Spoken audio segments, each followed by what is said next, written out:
Chers compatriotes, chers fidèles abonnés de notre émission AK 243, Mbotenabino, merci encore une fois de nous accueillir chez vous. Alors aujourd'hui, nous avons deux points que nous allons tenter de voir pour vous.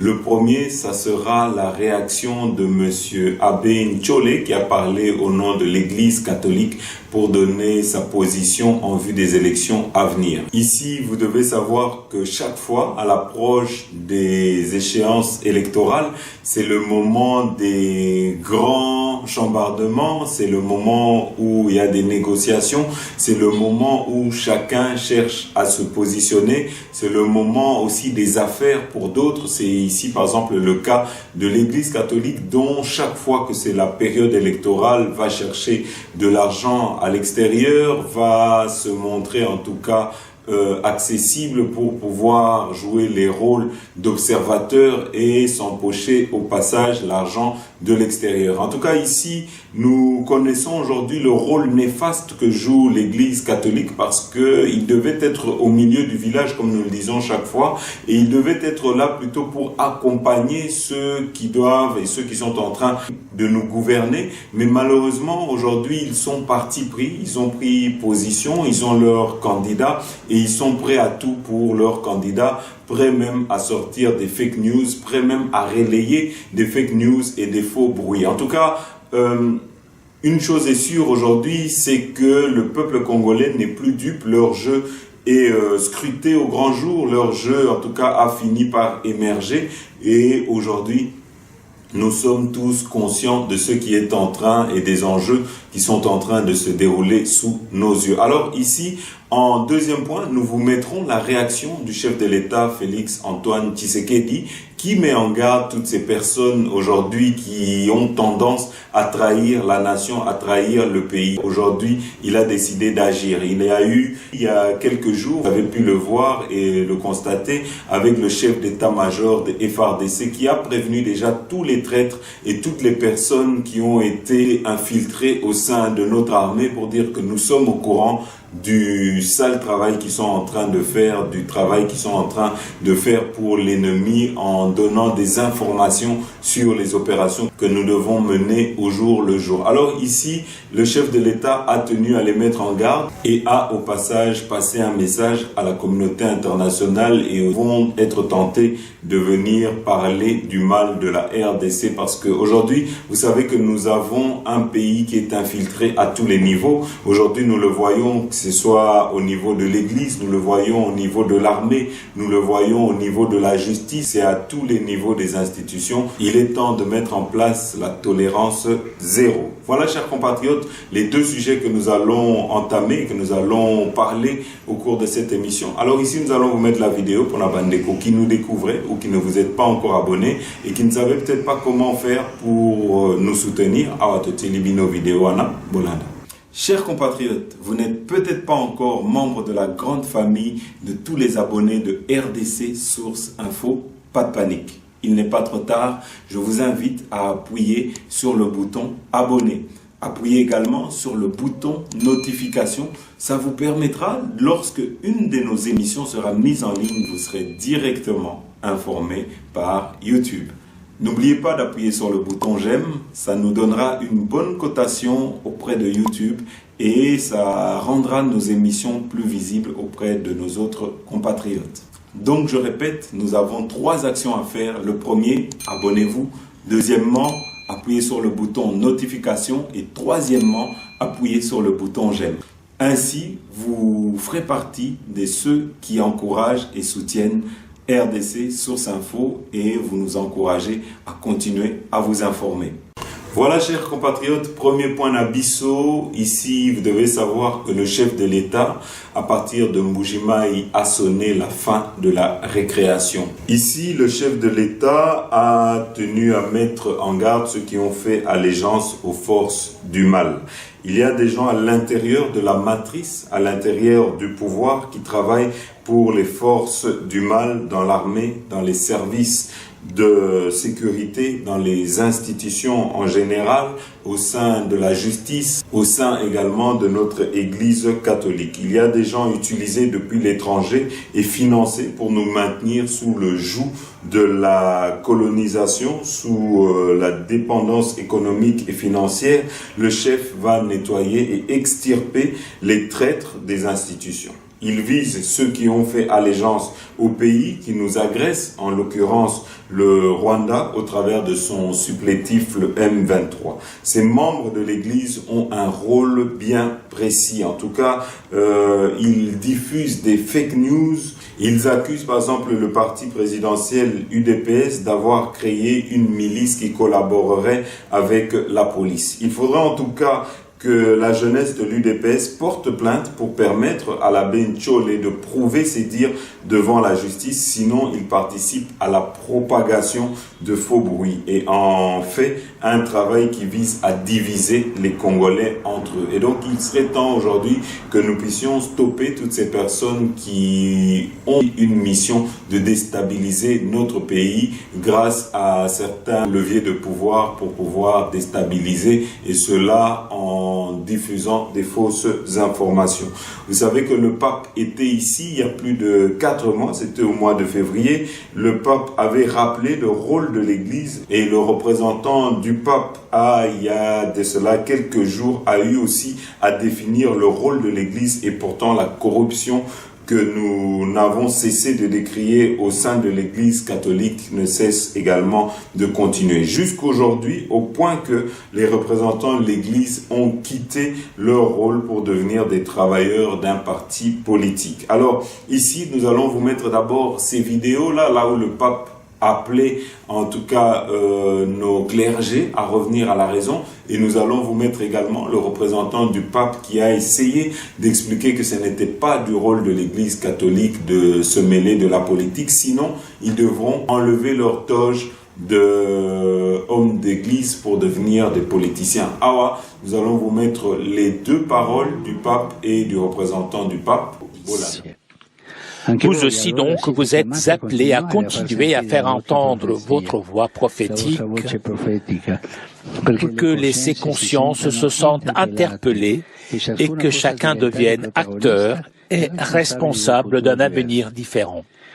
Il faut donc arracher les plantes vénéneuses de la haine et de l'égoïsme, de la rancœur et de la violence. Renverser les autels consacrés à l'argent et à la corruption, bâtir une coexistence basée sur la justice, la vérité et la paix. Et enfin, planter les graines de la Renaissance pour que le Congo de demain soit vraiment ce dont le Seigneur rêve, une terre bénie et heureuse, plus jamais violentée, opprimée ni ensanglantée. Mais attention, il ne s'agit pas d'une action politique. La prophétie chrétienne s'incarne dans les multiples actions politiques et sociales, mais telle n'est pas la tâche des évêques et des pasteurs en général.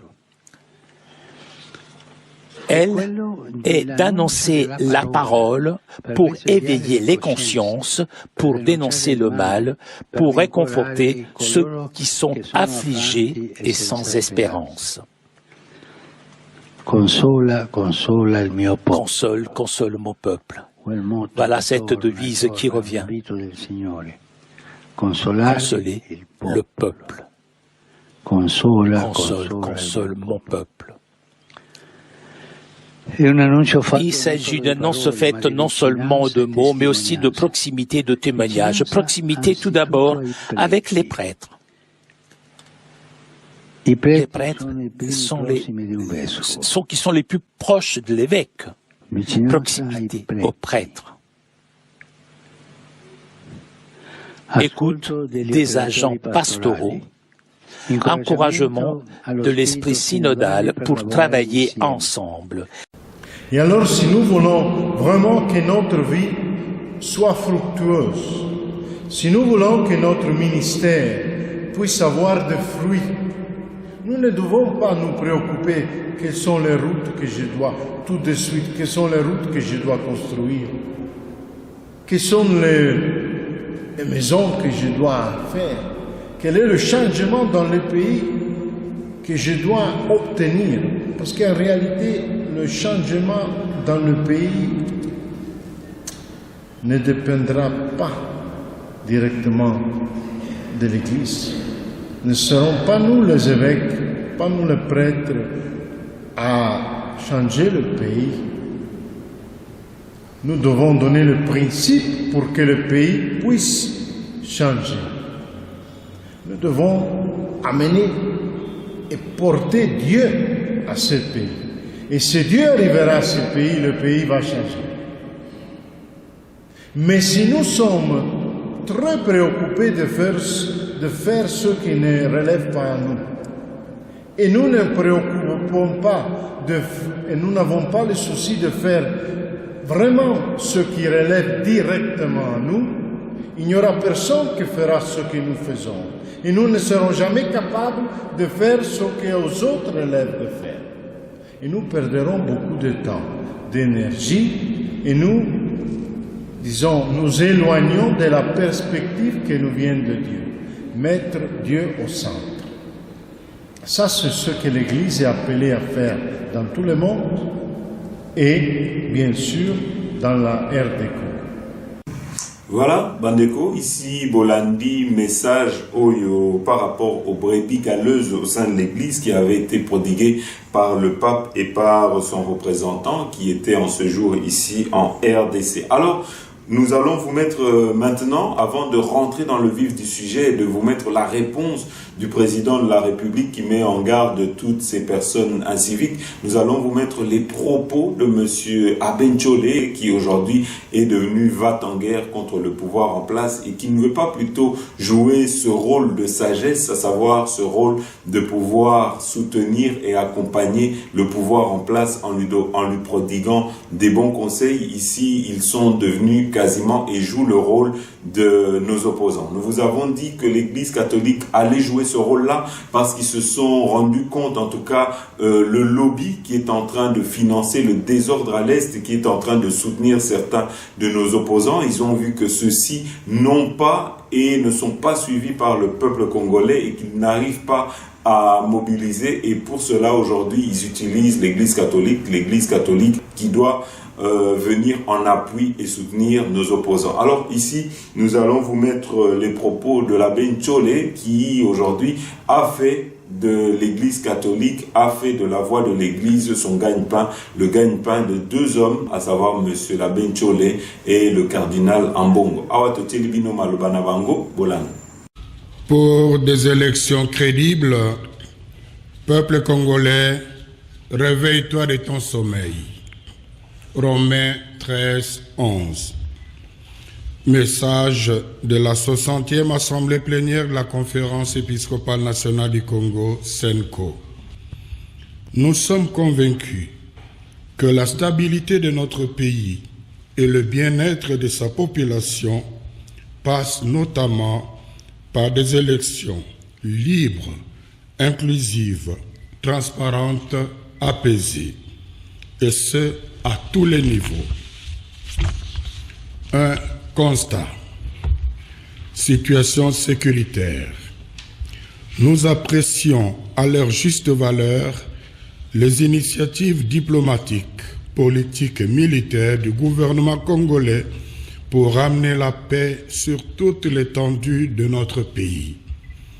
Nous saluons particulièrement la bravoure et le patriotisme de nos forces armées malgré les conditions de travail difficiles. Cependant, la persistance et l'aggravation de l'insécurité, surtout dans la partie est de notre pays, ainsi que la multiplication des groupes armés nous préoccupent au plus haut point. Avec la résurgence du M23, soutenue par le Rwanda, une partie du territoire national échappe au contrôle de nos forces armées depuis plus d'une année. Dans le même registre, nous assistons dans la partie ouest de notre pays à l'apparition et à l'extension de la milice Mobondo qui sème la terreur jusqu'aux portes de Kinshasa, la capitale. À cela s'ajoute, en milieux urbains, l'activisme de la brigade spéciale de l'UDPS, Force du Progrès, BESU, opérant comme une milice visiblement entretenue qui collabore parfois avec la police pour traquer les adversaires politiques et d'autres paisibles citoyens portant un regard critique sur la gouvernance actuelle du pays.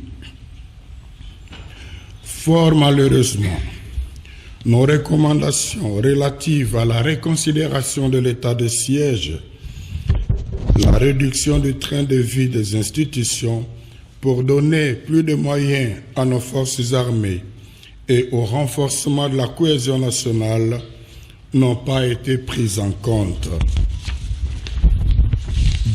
Le processus électoral. À propos du processus électoral, la CENCO reconnaît les efforts du gouvernement et de la Commission électorale nationale indépendante CENI, tant dans la publication du calendrier électoral que dans la constitution du fichier électoral, dans les délais plus brefs que les cycles électoraux passés. Toutefois, ces avancées ne suffisent pas pour l'organisation des élections réellement crédibles, étant donné les inquiétudes suivantes. L'inexistence d'un cadre de concertation tripartite, majorité, opposition, société civile, idéal pour clarifier la problématique des centres d'inscription qui n'ont pas été retrouvés sur terrain, la question des matériels électoraux détenus par des personnes non qualifiées, la situation d'exhaustivité des données du centre d'inscription ayant connu des dysfonctionnements. L'absence d'une contre-expertise crédible par un organisme international spécialisé pour auditer le fichier électoral. Le refus par la CENI de répondre favorablement à ces deux pertinentes demandes prouve à suffisance que le processus électoral est mal engagé. 3. Climat politique tendu. Les premiers gestes du président de la République en 2019 étaient porteurs d'espoir pour un état de droit, notamment l'ouverture de l'espace politique et médiatique, la libération des prisonniers politiques et le retour au pays des exilés. Malheureusement, nous observons aujourd'hui un recul déplorable caractérisé par la répression violente des manifestations de l'opposition, la restriction de la liberté de mouvement des opposants, des tentatives des projets de loi discriminatoires, l'instrumentalisation de la justice et les arrestations arbitraires. L'intolérance politique s'observe aussi dans la sphère des fanatiques violents qui s'attaquent au grand jour, aux adversaires politiques et à ceux qu'ils accusent d'être proches d'eux. En témoignent les actes de violation et d'intimidation contre nous, évêques membres de la CENCO, lors de notre visite pastorale à Kasumbalesa, le dimanche 18 juin 2023. Nous condamnons toutes ces pratiques inacceptables et rappelons que nous tenons aux élections inclusives. À ces propos, le peuple n'acceptera pas un empêchement purement politique de qui que ce soit de se présenter comme candidat aux élections. Il faut lui laisser la liberté de faire le choix de ses dirigeants conformément à la Constitution. Grand 2, recommandations au peuple congolais.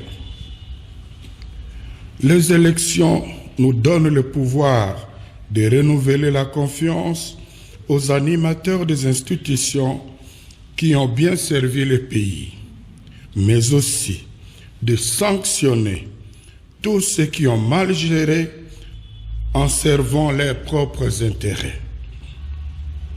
Face aux nouveaux candidats, privilégions les critères objectifs de compétences et de probité morale. Prenons donc conscience de notre responsabilité en tant que souverain primaire en disant non aux opportunistes qui changent de camp à la recherche des intérêts personnels. Non à ceux qui prennent comme suppléants les membres de leur famille. Non à ceux qui postulent à tous les niveaux. Non aux tribalistes et aux népotistes. Non à l'achat de conscience.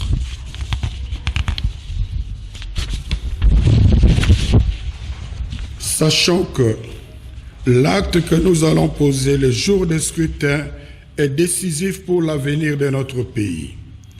Compte tenu des expériences malheureuses des cycles passés, ne quittons pas les bureaux de vote tant qu'on n'aura pas affiché les résultats. Avec l'affichage des résultats au niveau des bureaux de vote, nous aurons déjà une idée claire des gagnants. La CENI n'aura d'autre choix que de les confirmer. Au cas contraire, ce serait une haute trahison et n'attendons pas une autre instance pour nous remettre dans nos droits. Nous avons le pouvoir constitutionnel, confère article 64, nous permettant d'imposer pacifiquement la vérité des urnes. À ce niveau, la contribution de la Conférence épiscopale nationale du Congo Senko est d'accompagner ce processus avec une mission d'observation conjointe avec l'Église du Christ au Congo, l'ECC. Bien entendu, cet accompagnement n'aura de sens que si la CENI donnait un minimum de garanties de transparence. Autrement, nous n'allons pas nous aligner. Au gouvernement, nous demandons de garantir la sécurité des personnes et de leurs biens, de protéger les frontières nationales, de veiller au respect des droits et libertés de toutes les parties prenantes engagées au processus électoral conformément aux textes légaux. À la CENI, de garantir la transparence des opérations de vote et de dépouillement par le respect des dispositions légales concernant la cartographie des centres et bureaux de vote, l'accréditation des observateurs électoraux, des témoins des partis politiques et des journalistes, la publication des listes électorales définitives, la publication des résultats provisoires des scrutins par bureau de vote. Aux cours et tribunaux, nous exigeons le respect de l'innovation introduite dans la loi électorale qui dispose que les juges recourent aux procès-verbaux et fiches des résultats des bureaux de vote et de dépouillement mis à leur disposition par la CENI pour départager les candidats lors d'éventuels contentieux électoraux. Aux partis et regroupements politiques, il incombe de préparer correctement leurs témoins, de les déployer dans les bureaux de vote et de dépouillement afin de ne pas se présenter aux contentieux électoraux avec des résultats sans soubassement. Conclusion. Pour des élections crédibles, peuple congolais, réveille-toi de ton sommeil, car il est temps que nous choisissions nous-mêmes nos dirigeants, que personne n'achète ni ne corrompe notre conscience. À 6 mois des échéances électorales, nous nous invitons à la vigilance sur le processus électoral. Ayant été abusés aux élections de 2018, nous devons en tirer des enseignements et nous comporter de façon conséquente pour que désormais les institutions à mandat électif de notre pays soient dirigées par des personnes réellement élues. J'exprime toute ma gratitude à un homme, M. Moïse Katumbi.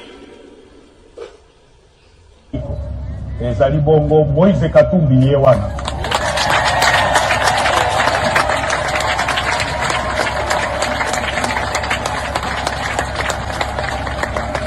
nalingi kopesa ye merci oya ndakisa ya boyambi. Je le remercie pour son témoignage de foi, sa foi catholique, et ça compte pour nous. Ozali mo Christo catholico, mosala kani ozali kosala, la kisa bipai biso ozali te ozali mo Christo catholique.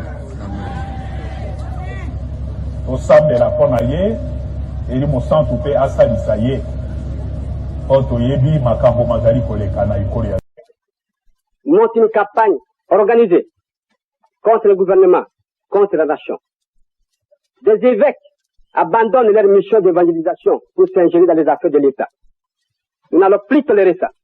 Voilà, chers compatriotes, ici nous allons vous mettre le deuxième point, c'est la réplique et la réponse du chef de l'État Félix Antoine Tshisekedi qui a mis en garde ses 2 représentants corrompus de l'Église, à savoir M. Labenchole et M. Ambongo. Alors ici, il n'est pas parti par le dos de la cuillère, il a tenu en tout cas à dire qu'ils étaient, que le peuple congolais aujourd'hui regardait cette église, regardait ses représentants et que nous étions au courant du travail malsain qu'ils sont en train de jouer. En tout cas, le chef de l'État n'a pas mâché ses mots. Il a mis en garde que toutes les personnes qui seront là pour trahir le pays, aujourd'hui, ça sera tolérance zéro pour eux. Awatote Libino Maloba, chef de l'État, Bolando. Et qualité. Excellence, Monseigneur Emmanuel Bernard, avant toute chose, permettez-moi de vous féliciter pour la célébration de ce jubilé d'argent de votre épiscopat. Je vous connais personnellement sur cette relation que j'ai avec vous. Parce que comme je le disais, je vous connais. Vous êtes un homme de droiture, un homme d'honnêteté, un homme rempli de sagesse. Et mon vœu le plus ardent, c'est que toutes ces valeurs profitent à notre province en particulier, mais également à tout notre pays. Parce que j'ai fait de mon mandat à la tête de mon pays un mandat pour lutter contre les antivaleurs. Et je sais que nous avons eu à plusieurs reprises l'occasion d'en parler, vous et moi. Voilà pourquoi je le dis pour ceux qui ne le savent pas. Monseigneur Emmanuel Bernard Kassanda est un grand homme, un homme de valeur.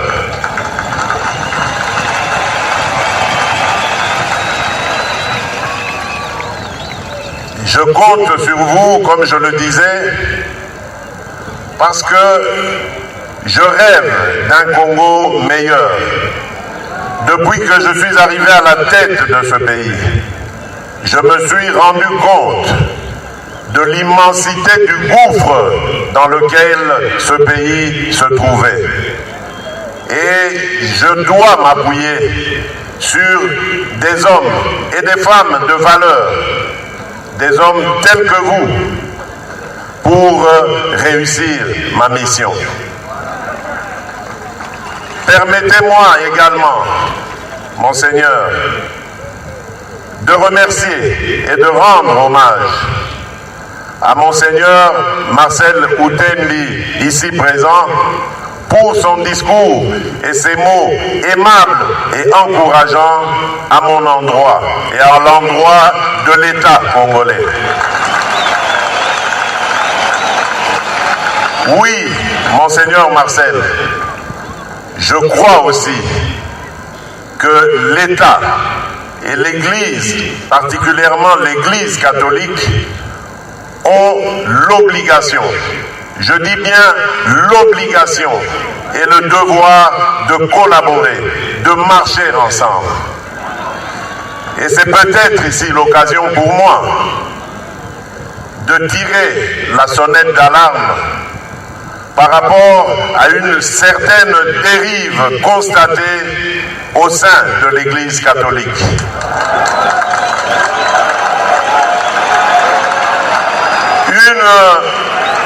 Une dérive que je qualifierais de dangereuse, surtout en cette année électorale.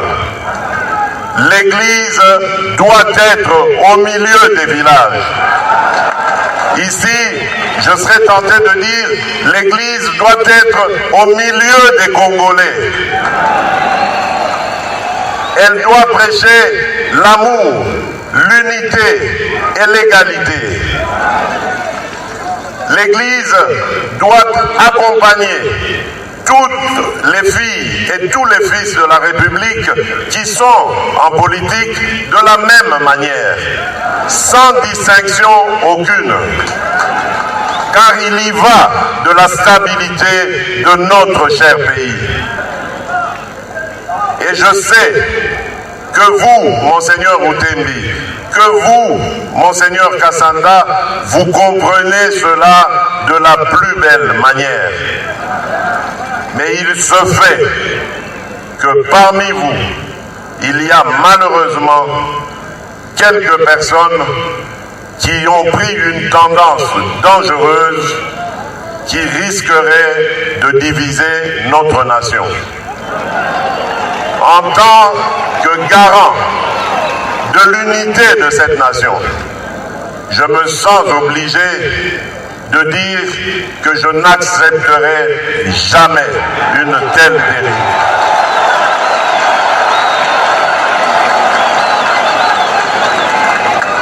Je continuerai, parce que j'y crois, à entretenir les meilleures relations avec l'Église en général et l'Église catholique en particulier. Je ne lésinerai sur aucun moyen pour aider cette institution qui nous est si chère et qui est si chère à mon cœur, pour qu'elle se solidifie et qu'elle reprenne son combat que nous avons toujours admiré, le combat qui a fait de nous aujourd'hui des hommes et des femmes éduqués, remplis de valeurs. Oui, c'est grâce à cette Église que je veux revoir, prendre le devant pour nous aider à relever ce Congo qui est malheureusement terrassé à cause des antivaleurs telles que la corruption, telles que le tribalisme, telles que le séparatisme, telles que l'impunité, et j'en passe. Je sais que je peux compter sur vous et sur Dieu pour que cela demeure et soit toujours permanent, c'est-à-dire une relation excellente entre l'Église catholique et l'État. Je vais terminer mon propos en réaffirmant encore ma détermination à garder ce pays uni et à le pacifier. Je ne reculerai pas devant les menaces et les intimidations en tout genre. J'ai passé quasiment les 3 quarts de ma vie à combattre aux côtés d'un grand homme. J'ai cité Étienne Tshisekedi Wamulumba d'heureuse mémoire. Cet homme m'a appris l'amour du Congo et des Congolais. Et donc, je ne serai jamais, au grand jamais, le fossoyeur du Congo et des Congolais. En revanche, je m'attaquerai sans hésitation, sans remords, à tout Congolais qui mettrait en danger la sécurité et la stabilité de notre pays.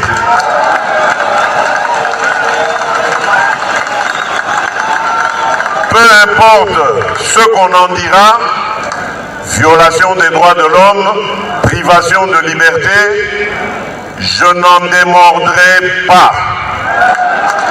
Parce que démocrate je suis, démocrate je resterai.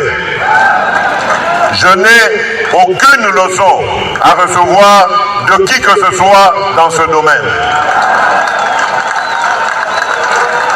J'ai la charge de protéger et de garantir le bien-être de tous les Congolais, de quelque bord politique qu'ils soient, religieux ou autres idéologiques.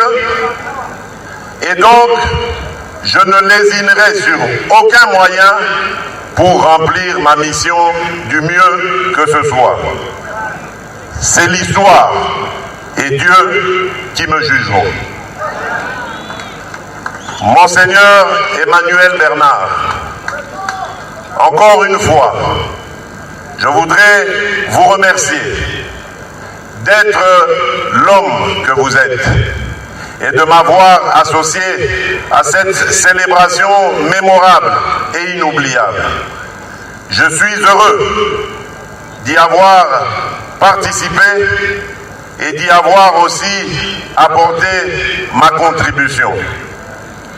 Je vous souhaite bonne chance, plein succès pour tout ce qui vous reste encore à remplir comme tâche dans notre chère province et dans ce diocèse de Mbuji-Mayi. Que Dieu Tout-Puissant vous bénisse.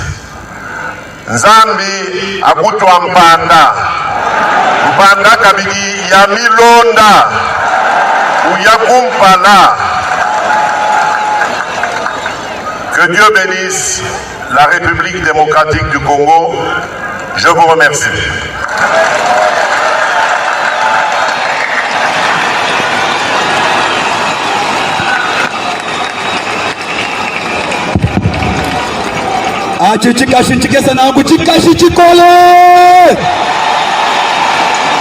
Voilà, chers compatriotes, c'est la fin de notre émission. Merci na Binono Sotou, Oebolanda Kibiso. À très bientôt.